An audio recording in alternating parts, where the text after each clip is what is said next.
Ladies and gentlemen, may I have your attention, please? The show starts in 3, 2, 1, go.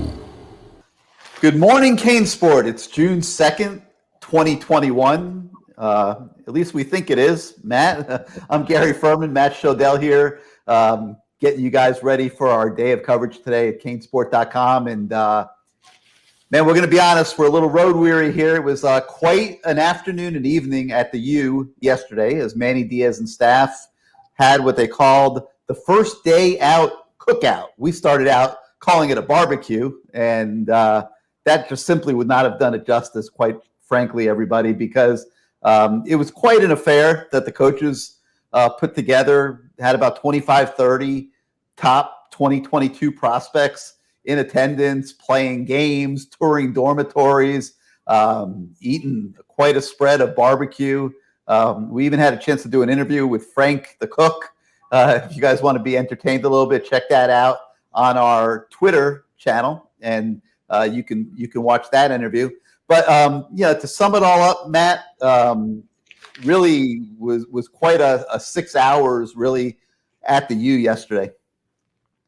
Yeah, I mean, even one of the kids' coaches came up to us afterwards and says, "You know what? Now Miami's in my top 3." You know, he was joking. Obviously, it's a coach, but yeah, I mean, everyone had fun. It was nice. You know, it was nice for us to be out covering something on campus. We haven't been allowed on campus. They had shut down the campus for whatever it's been, a year and a half.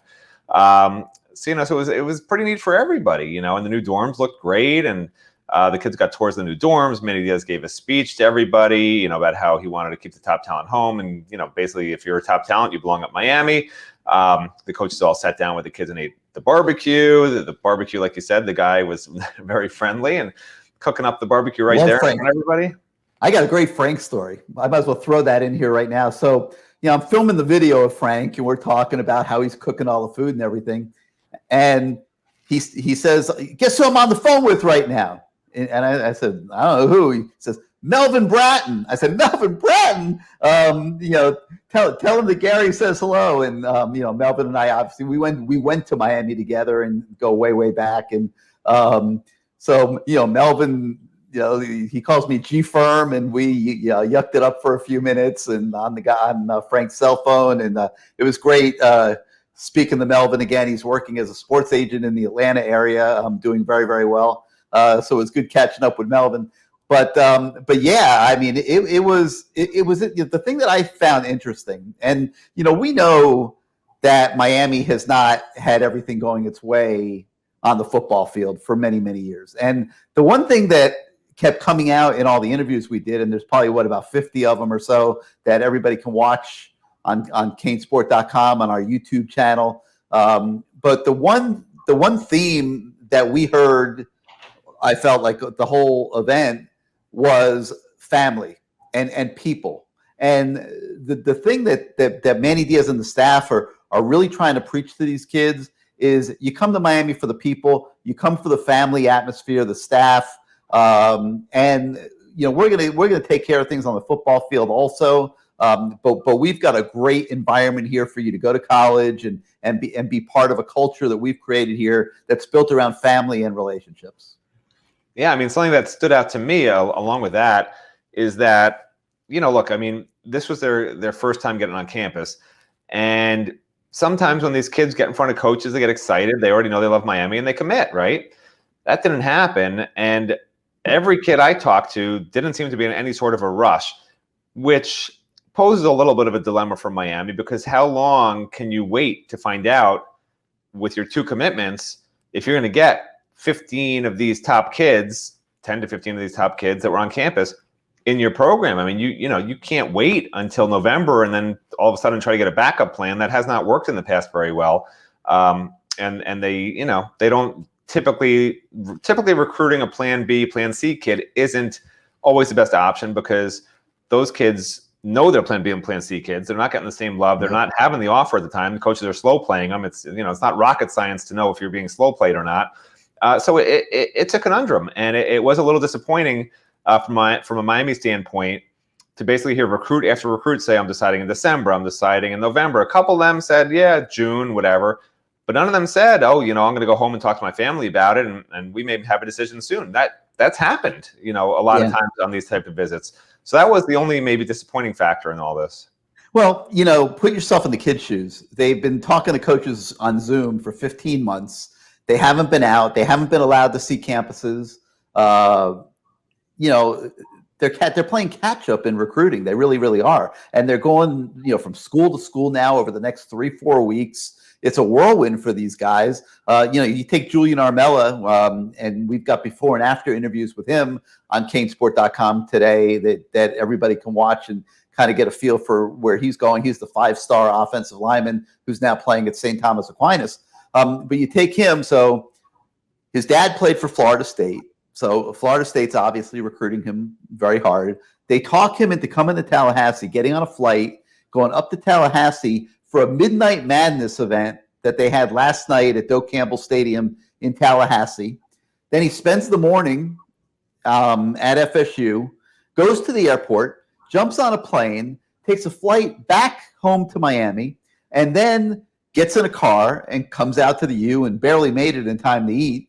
Got a quick tour of the dorms, visited with some people. I'd say maybe he was there hour and a half or so. I think that is typical of the whirlwind that a lot of these kids are going through, the ones that are certainly, very sought after. And, like Armella, he's got Alabama and several other top shelf schools that are all trying to recruit him. And he's got to go visit them all. He's going to come back to Miami once or twice here this month. I'm sure he'll go back to Florida State again. These kids are under a lot of pressure in a certain way because they're playing catch up in recruiting.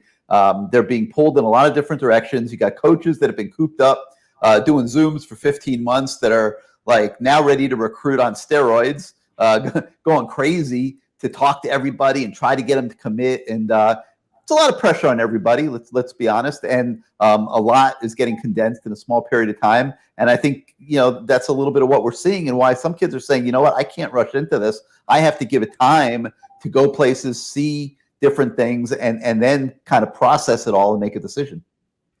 Yeah, there's not much I can add to that. I agree 100%. We just have to wait and see. It's up to the kids. It's always been up to the kids.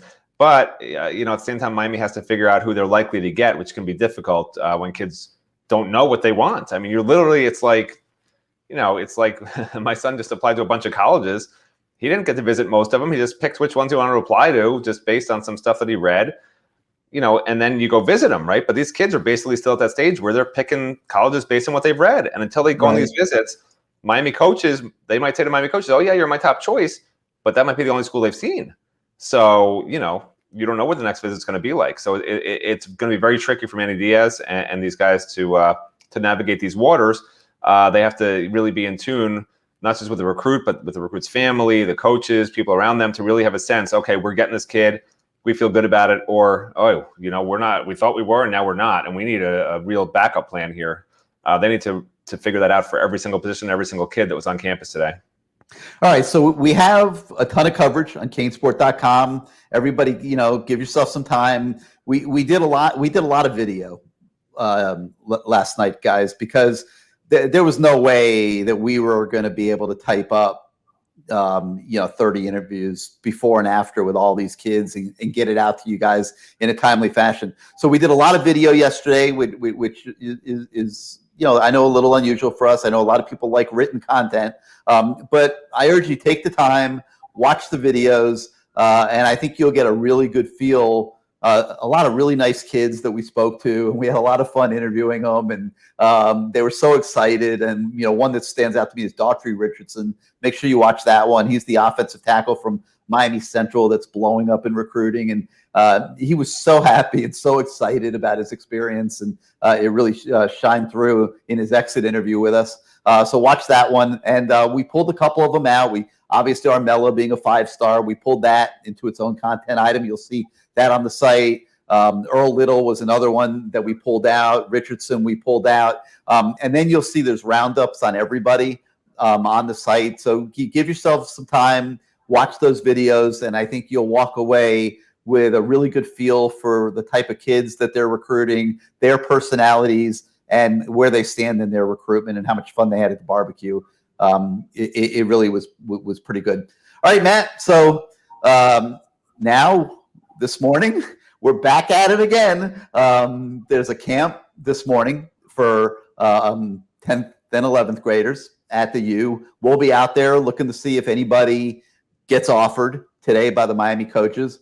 And then after a couple hours break, there's another barbecue, this time again with underclassmen that are going to be recruited not in the 22 cycle, but the 2023 and 2024 recruiting cycles. And we'll be talking to those kids today. And you'll have a whole new set of interviews coming your way on CaneSport.com this evening. So, exciting time right now. We're thrilled to death to be back covering recruiting and being able to do in-person interviews. The coaches are excited. The kids are excited.